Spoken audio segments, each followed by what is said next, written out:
Merhabalar dostlar. Son yıllarda sıkça duyduğumuz bir soru var. Belki siz de bu soruyu sordunuz veya çevrenizden duydunuz. Nasıl oluyor da birkaç yüz dolarlık basit bir insansız hava aracı dünyanın en gelişmiş tanklarını, en pahalı hava savunma sistemlerini etkisiz hale getirebiliyor? Bu soru özellikle 2020'deki Dağlık Karabağ Savaşı'ndan sonra çok konuşulmaya başlandı. Ardından Rusya-Ukrayna savaşında da o kadar yoğun bir şekilde görmeye başladık ki artık bu soruyu sormayan neredeyse kalmadı diye düşünüyorum. Hatta batılı savunma analistleri tankların çağı bitti mi diye de ciddi bir tartışma konusu açtı. Cevap asimetrik savaş denilen bir kavramda gizli elbette. Asimetrik savaş taraflardan birinin diğerine göre çok daha az kaynakla çok daha büyük hasarlar verebildiği bir mücadele biçimidir. Bu tarihin her döneminde vardı. Mesela zayıf bir gerilla grubu süper güçlü bir orduya karşı pusu kurarak, köprüleri havaya uçurarak veya lojistik hatlarını keserek başarılı olabiliyordu. Ama dronlar bu asimetrik savaş konseptini bambaşka bir boyuta taşıdı.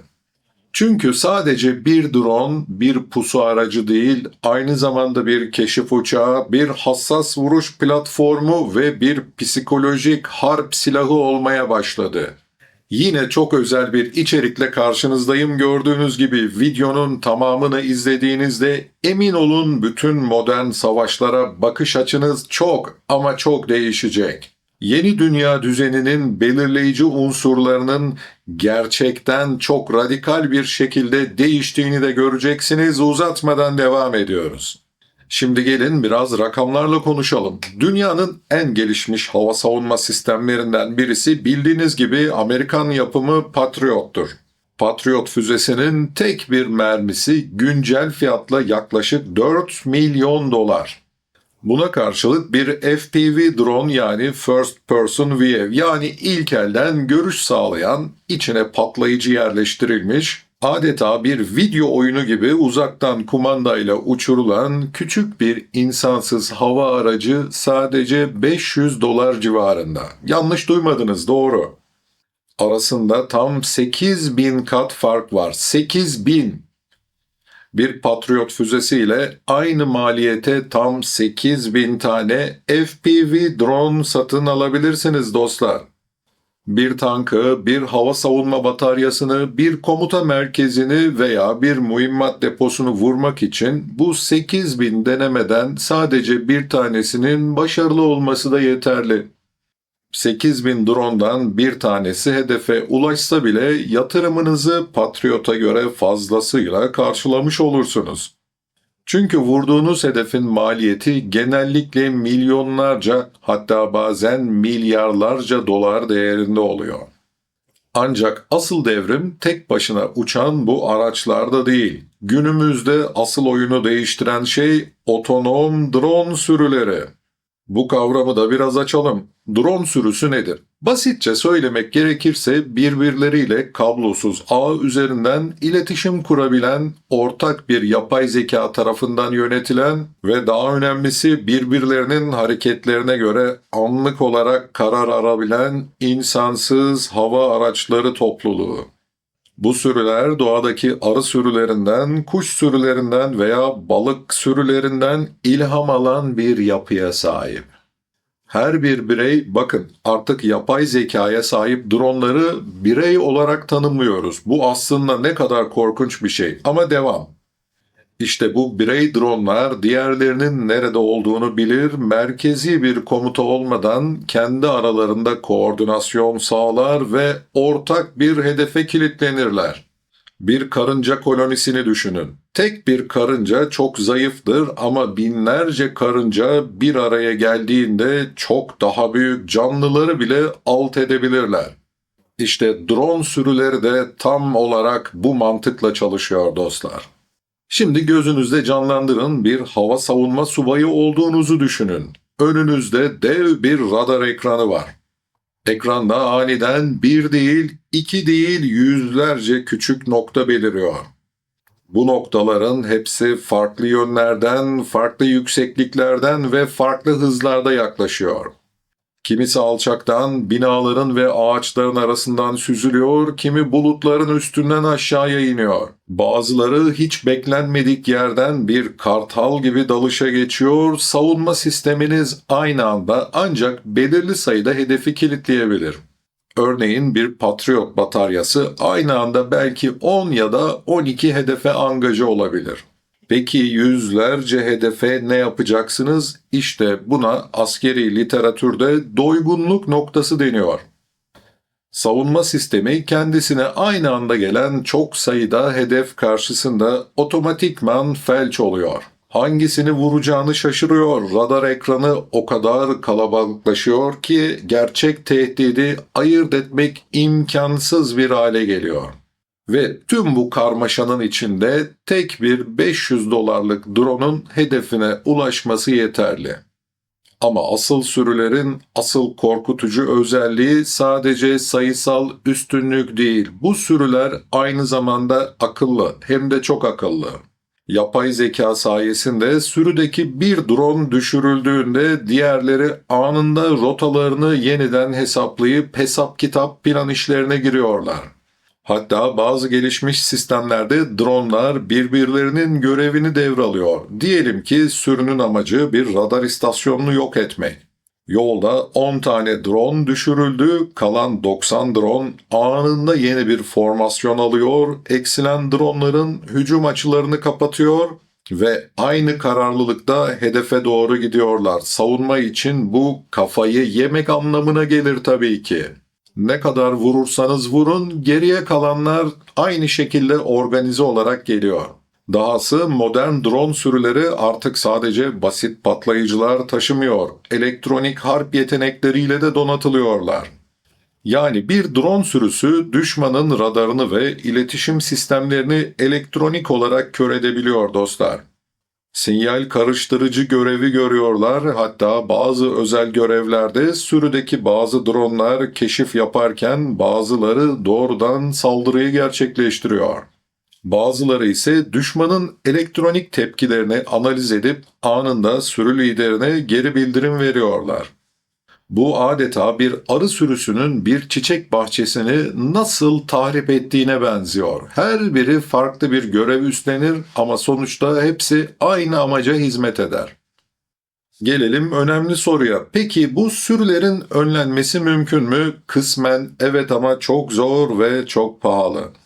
En etkili yöntem lazer silahları veya mikrodalga silahları gibi yönlendirilmiş enerji sistemleri. Bir lazer saniyeler içerisinde bir drone'u uzaktan yakabilir ancak bu sistemlerde çok pahalı ve enerji tüketimi çok ama çok yüksek. Ayrıca bulutlu havada veya yoğun duman altında lazerin etkinliği oldukça azalır. Diğer bir yöntem ise elektronik harp ile dronların kontrol sinyallerini karıştırmak. Fakat otonom sürüler uzaktan kumandaya ihtiyaç duymadıkları için bu sinyal karıştırmadan etkilenmiyorlar. Zaten onları da asıl çok tehlikeli kılan işte bu karar alma mekanizmaları tamamen kendi içlerindeki yapay zekalarında.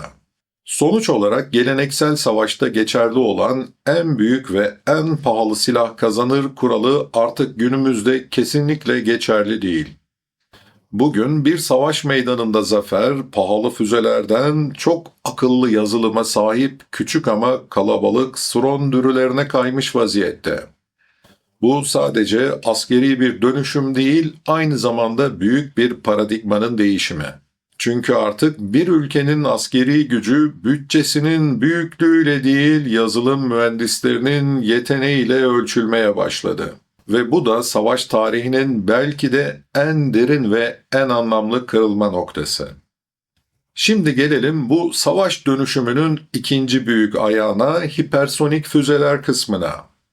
Bu silahlar adından da anlaşılacağı gibi olağanüstü hızlarıyla öne çıkıyor. Ama sadece hızlarıyla değil, aynı zamanda öngörülemez manevra kabiliyetleriyle de.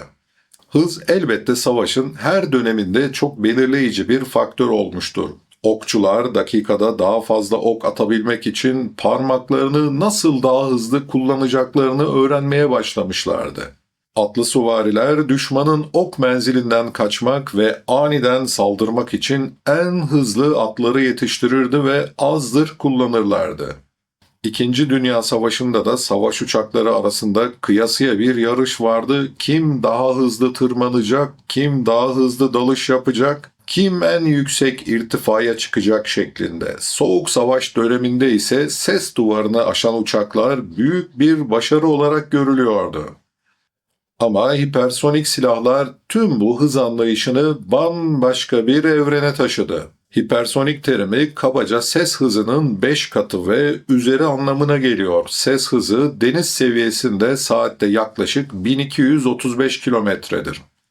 Mach 5 ise saatte 6000 kilometrenin üzerinde bir hız demektir. Bu korkunç bir sürat. Bu hızda bir füze Londra ve New York arasındaki 5500 kilometrelik mesafeyi 1,5 saatten daha kısa bir sürede kat edebilir. Moskova ve Berlin arasındaki 1600 kilometrelik mesafe ise sadece 15-20 dakikada tamamlanır. Pekin'den Tokyo'ya yaklaşık 2100 kilometre, yani yine yarım saatten daha az. Bir insanın göz açıp kapayıncaya kadar geçen sürede, yani ortalama 300 milisaniyede Mach 5 hızıyla giden bir füze yaklaşık 500 metre yol alır. Yani bir savunma sistemi füzeyi görür görmez füze zaten gözün geldiği noktadan çok ama çok uzaklaşmış oluyor. Ancak hipersonik füzeleri sadece hızlı oldukları için değil, aynı zamanda öngörülemez manevralar yapabildikleri için de durdurulamaz kabul ediyoruz. Bu noktada klasik balistik füzelerle hipersonik füzeler arasındaki farkı anlamak gerçekten çok önemli. Klasik bir balistik füze düşünün. Fırlatıldıktan sonra önce atmosferi terk eder, uzay boşluğunda bir yörünge izler, sonra tekrar atmosfere girerek hedefine doğru hızla düşer. Hareketi kabaca bir parabol şeklindedir. Tıpkı bir topu havaya fırlattığınızda çizdiği eğri gibi.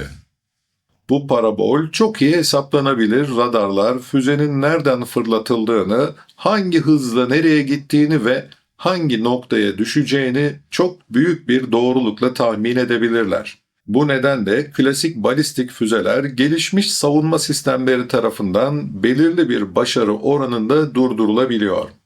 Örneğin İsrail'in demir kubbesindeki benzer sistemler kısa menzilli balistik füzelerin büyük kısmını imha edebilmekte. Hipersonik füzeler ise tamamen farklı bir fizikle çalışıyor. Bu füzeler atmosferin içinde nispeten daha alçak irtifada uçarlar. Üstelik uçuşları boyunca aniden çok hızlı şekilde yön değiştirebilirler dostlar. Bir otomobilin direksiyonunu kırar gibi bir hipersonik füze sağa sola yukarı aşağı ani manevralar yapabilir. İşte bu manevralar o kadar ani ve serttir ki bir insan pilot böyle bir ivmeye dayanamaz, çünkü vücudu parçalanır. Ama hipersonik füze insansızdır ve bu tür G kuvvetlerine dayanacak bir şekilde tasarlanmıştır. İşte bu manevra kabiliyeti hipersonik füzeleri durdurmayı neredeyse imkansız kılar. Bir savunma sistemi füzenin nereden geleceğini hesaplayamaz, çünkü füze her an rotasını değiştirebilir. Radar füzenin yeni yönünü algılayana kadar o füze çoktan başka bir istikamete doğru kırılmış ve devam etmiş olabilir. Bu bir kedinin lazer işaretçisini yakalamaya çalışması gibi bir durum. İşaretçi nereye giderse kedi oraya atlar. Ama işaretçi çok hızlı hareket ettikçe bildiğiniz gibi kedi hep ıskalar. Şimdi çok sık sorulan bir soruyu cevaplayayım. Rusya'nın S-500 gibi en gelişmiş hava savunma sistemleri bile bu füzeleri durduramaz mı? Cevap biraz karmaşık. Teknik olarak S-500 sistemi hipersonik hedeflere karşı koymak için tasarlanmıştır. Çok uzun menzilli radarları ve yüksek irtifada önleme yapabilen füzeleri var. S-500'ün menzil ve hız değerleri resmi olarak açıklanmamakla birlikte savunma analistleri Mach 5 ve 7 arası hedeflere karşı kısmen etkili olabileceğini söylüyor. Ancak asıl sorun reaksiyon süresi. Hipersonik bir füze hedefine yaklaşırken saniyeler içerisinde onlarca kilometre yol alır. Savunma sisteminin önce füzeyi tespit etmesi, ardından kilitlenmesi, ardından önleme füzesini fırlatması ve son olarak da bu önleme füzesinin hedefle çarpışması gerekir. Bütün bu zincir insan müdahalesiyle yapılamayacak kadar hızlı gerçekleşmelidir. Bu yüzden tek gerçekçi çözüm hava savunma sistemlerinin tamamen otonom hale getirilmesidir. Bir insan bu hızda hareket edemez. Yani yapay zeka bir insan onayı beklemeden anında ateşle kararı verecektir. Bu da bizi oldukça rahatsız edici bir sonuca getiriyor. Buradan sonrası da çok önemli.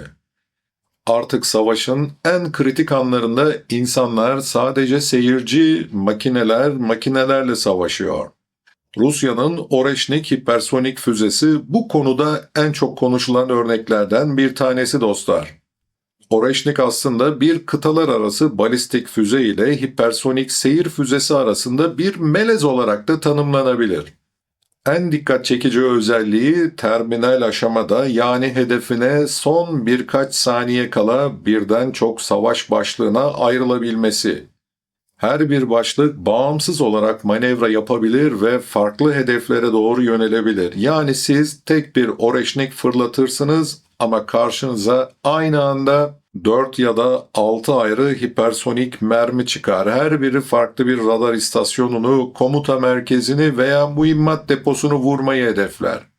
Şöyle düşünün, bu da savunma açısından gerçek bir kabustan farksızdır.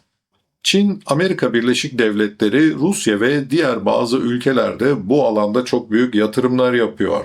ABD'nin Prompt Strike programı, Çin'in DF-17 füzesi, Rusya'nın Avangard ve Zirkon sistemleri hep bu hipersonik yarışın bir parçası. Bu füzelerin çoğu henüz tam olarak operasyonel değil ya da sınırlı sayıda üretilmiş durumda ama Rusya'da çok miktarda Avangard ve Zirkon var. Birkaç yıl içinde hipersonik füzelerin dünyadaki büyük orduların standart envanterine girileceği tahmin ediliyor. Peki hipersonik bir füzeyle bir drone sürüsü aynı anda kullanılırsa ne olur? İşte o zaman savunma için neredeyse hiçbir şans kalmıyor. Drone sürüleri savunmanın dikkatini dağıtır, radar ekranlarını doldurur, hava savunma füzelerini tüketir. Bunun küçük örneklerini İsrail'in demir kubbesinde gördük. İran bu taktiği izledi ve başarılı oldu. O sırada bir hipersonik füze yüksek hızda öngörülemez bir rotayla süzülerek kritik hedefi vurur. Bu iki teknolojinin birleşimi askeri stratejistleri gece gündüz düşüren en büyük tehditlerden birisidir. Sonuç olarak hipersonik silahlar dünyadaki tüm askeri dengeleri alt üst ediyor. Artık kimin daha gelişmiş bir hava savunma sistemine sahip olduğu değil, kimin daha hızlı ve manevra kabiliyeti yüksek füzeler üretebildiği en önemli detay haline geliyor. Ve bu soğuk savaşın karşılıklı garanti altındaki yıkım doktrinini bile sorgulatacak kadar derin ve sert bir değişim. Bu teknolojik fırtına bütün dünyayı kasıp kavururken doğal olarak şu soruyu soruyoruz. Türkiye bu yarışın neresinde? Türkiye son yıllarda savunma sanayinde dikkat çekici bir atılım yaptı ve bu atılım bir gecede olmadı. Ancak özellikle 2000'li yılların başından itibaren atılan adımlar bugün meyvelerini vermeye başladı doğal olarak. Şimdi Türkiye'nin bu teknoloji yarışındaki konumunu iki ana başlıkta incelememiz gerekiyor. İnsansız savaş sistemleri ve hipersonik füze teknolojisi. Doğal olarak herkesin aklına gelen ilk isim Bayraktar TB2. Bu insansız hava aracı sadece askeri bir başarı değil, aynı zamanda bir marka haline geldi. TB2, Suriye'den Libya'ya, Dağlık Karabağ'dan Ukrayna'ya kadar birçok çatışmada etkinliğini gösterdi.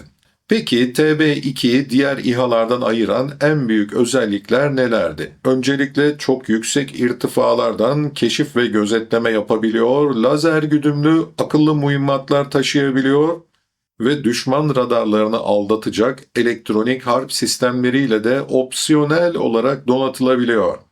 Ama en önemlisi TB2 nispeten çok düşük bir maliyete sahipti ve kolayca üretilebiliyordu. Bu da onu asimetrik savaşın mükemmel bir aracı yaptı. Ancak TB2 sadece bir başlangıçtı. Türkiye'nin asıl iddiası çok daha ileri teknoloji ürünü olan Kızıl Elma ve Anka 3 gibi platformlarda. Anka 3 çok konuşulmuyor. Kızıl Elma Türkiye'nin ilk insansız savaş uçağıdır. Jet motoru, gizlilik teknolojisine sahip ve en önemlisi otonom sürü halinde hareket edebilecek şekilde tasarlanıyor. Peki bu ne anlama geliyor? Yani Kızıl Elma bir komuta merkezinden tek tek joystickle yönetilmek zorunda değil, kendi kararlarını alabiliyor, diğer insansız platformlarla anlık olarak iletişim kurabiliyor. Girişte drone sürülerinde anlattığım gibi birbirlerinin eksikliklerini telafi edebilecek bir yapıda olacaklar. Birden fazla kızıl elma aynı anda havalandığında aralarında bir sürü zekası oluşuyor. Biri keşif yaparken diğeri angajmana giriyor, bir tanesi elektronik harp yaparken diğeri hedef verisi paylaşıyor. Bu kabiliyet dünyada sadece birkaç ülkede var. Amerika Birleşik Devletleri, Çin, Rusya ve artık Türkiye. Anka 3 ise daha büyük, daha ağır yük taşıyabilen ve çok daha uzun havada kalış süresine sahip bir insansız savaş uçağı dostlar. Anka 3 özellikle stratejik hedeflere derinlemesine baskınlar düzenlemek için geliştiriliyor. Gizlilik özellikleri sayesinde de düşman hava savunma sistemlerine yakalanmadan hedeflere yaklaşabiliyor ve yüksek patlayıcılı bombaları veya taşıdığı akıllı mühimmatları hedefe gönderebiliyor. Tıpkı Kızıl Elma gibi Anka 3 de otonom sürü mantığıyla çalışacak. Türkiye'nin bu alandaki bir diğer önemli hamlesi de Alpago gibi otonom döner kanatlı sistemler. Alpago, yapay zeka ile donatılmış, otonom karar alabilen, hedefini kendi tanıyabilen bir döner kanatlı İHA. Özellikle şehir içi çatışmalarda veya terörle mücadele operasyonlarında kullanılmak üzere tasarlanmış. Bu da gösteriyor ki Türkiye sadece büyük insansız uçaklarla değil, her ölçekte otonom sistem üretme kabiliyetine sahip. Türkiye hipersonik yarışta da boş durmuyor dostlar. Bu alandaki en önemli yapı taşı ramjet motor teknolojisi.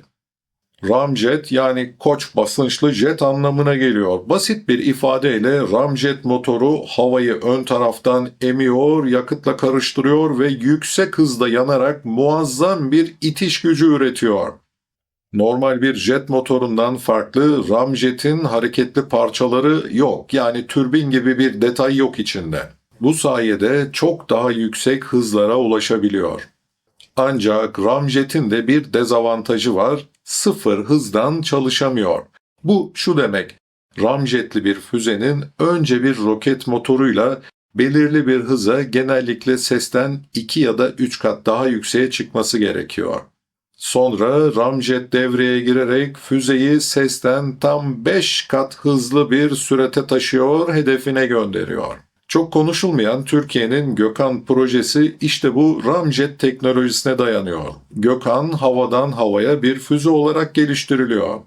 Yani savaş uçaklarından fırlatılacak ve düşman uçaklarını, İHA'larını veya seyir füzelerini durdurmayı hedefleyecek. Ama Gökhan'ın potansiyeli bununla sınırlı değil. Aynı teknoloji karadan karaya veya denizden havaya füzelerde de kullanılabilir.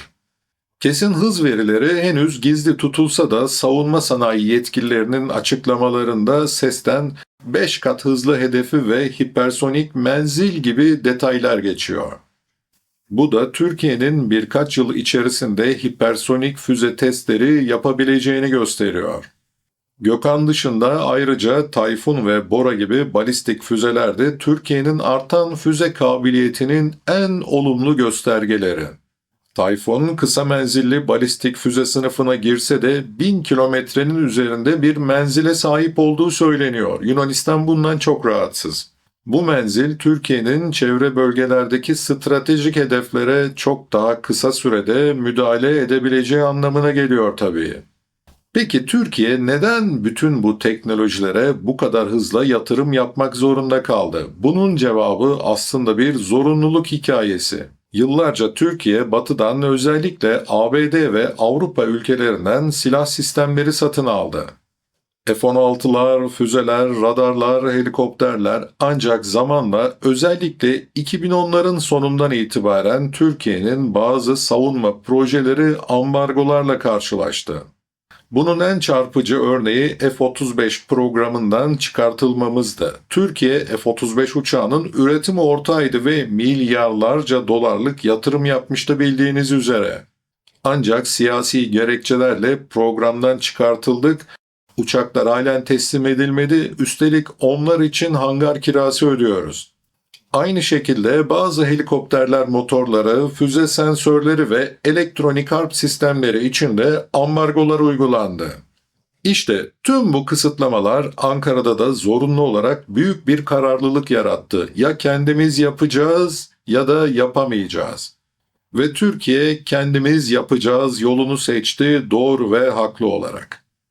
Bu sayede Savunma Sanayi Başkanlığı'nın koordinasyonunda binlerce mühendisin çalıştığı yüzlerce yerli firma ile birlikte birçok kritik teknoloji geliştirildi.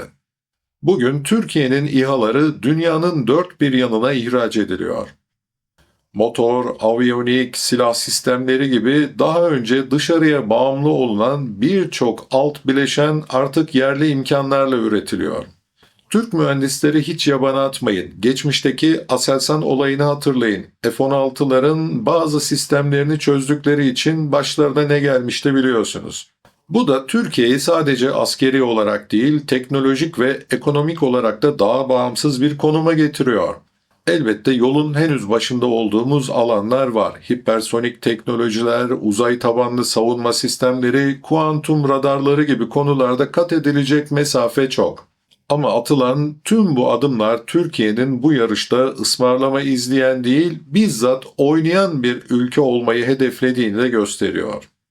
Küresel satranç tahtasında Türkiye bir yandan kendi teknolojik bağımsızlığını inşa ederken diğer yandan bu yeni savaş çağının kurallarını öğrenen, uygulayan ve hatta bazı konularda belirleyen ülkeler arasında yer alıyor dostlar. Şimdiye kadar yapay zeka destekli drone sürüleri ve hipersonik füzelerin nasıl çalıştığını, neden bu kadar etkili olduklarını ve Türkiye'nin bu yeni teknoloji yarışındaki konumunu anlatmaya çalıştım. Şimdi hepsini toparlayıp biraz da derinlere girmek istiyorum. Bu teknolojiler insanlığın geleceği açısından ne anlama geliyor? Bizi daha mı güvenli bir dünya bekliyor yoksa kontrol edilemez bir kaosun eşiğinde miyiz? Geçmişin mutlak avantajları yeni teknolojiler karşısında hızla sorgulanır bir hale geldi. Stealth yani görünmezlik teknolojisi bunun en iyi örneği. 1990'lardan beri düşman radarında görünmez uçak fikri hava hakimiyetinin altın standartı olmuştu. F-22, F-35 ve B-2 gibi uçaklar bu teknoloji sayesinde düşman hava savunma sistemlerinin içine rahatlıkla sızabiliyordu. Ancak şimdi kuantum radarları geliyor. Kuantum radarları klasik radarlar gibi yansıyan sinyale bakmaz. Bunun yerine kuantum dolaşıklık gibi çok daha temel fizik prensiplerini kullanır. Bu tür radarlar stealth uçaklarının yaydığı zayıf ısı izlerini veya radar kesit alanını değil, uçağın kuantum durumundaki değişimlerini algılar. Ve bu stealth kaplamaların veya özel şekillerin kolayca kandıramayacağı bir şeydir. Yani kuantum radarları yaygınlaştığında milyar dolarlık F-35'ler adeta çıplak bir hale gelebilir.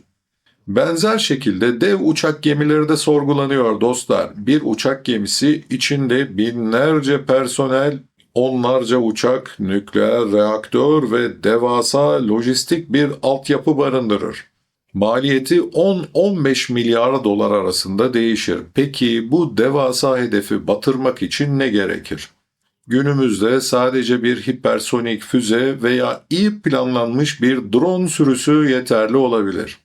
Tabii ki uçak gemilerinin de kendi savunma sistemleri var. Aegis radarları, SEAVS yakın hava savunma sistemleri ve tabii ki etrafta gezinen refakat destroyerleri. Ama bir hipersonik füze tüm bu katmanlı savunmayı birkaç saniyede delecek hıza ve manevra kabiliyetine sahip. Drone sürüleri ise savunmayı doygunluğa uğratıp sızmayı çok kolaylıkla başarabiliyor.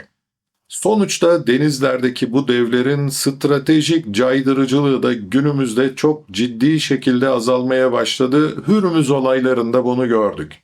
Geleceğin savaşlarını kazananlar en çok askeri, en çok tankı, en çok savaş uçağı veya uçak gemisi olanlar olmayacak.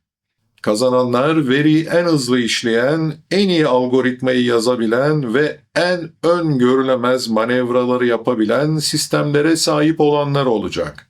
Bu savaşın doğasını fiziksel bir güç yarışından yazılım ve yapay zeka yarışına dönüştürüyor haliyle.